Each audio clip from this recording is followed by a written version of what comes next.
કાળઝાળ ગરમીમાં ખેડૂતોને ટ્રાન્સપોર્ટ ઉદ્યોગો પર ડીઝલ સંકટનો ડામ. ડીઝલ અછતથી પશ્ચિમ કચ્છમાં ખેતી અને ટ્રાન્સપોર્ટ ઉદ્યોગ ઠપ થવાની ભીતિ. નખત્રાણા સહિત પશ્ચિમ કચ્છમાં સર્જાયેલ ડીઝલ અછતના કારણે ખેડૂતો, ટ્રક માલિકો, ડ્રાઈવર, ક્લીનરો સહિત ટ્રાન્સપોર્ટ ઉદ્યોગ સાથે જોડાયેલ હજારો લોકો મુશ્કેલીમાં મુકાયા છે.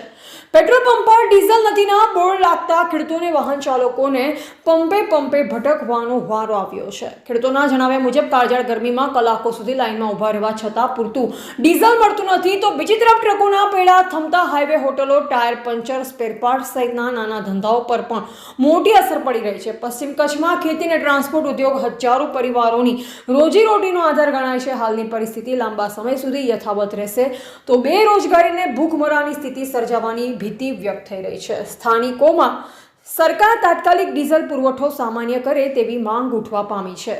રિપોર્ટર દીપક માતંગ, નિરોણા.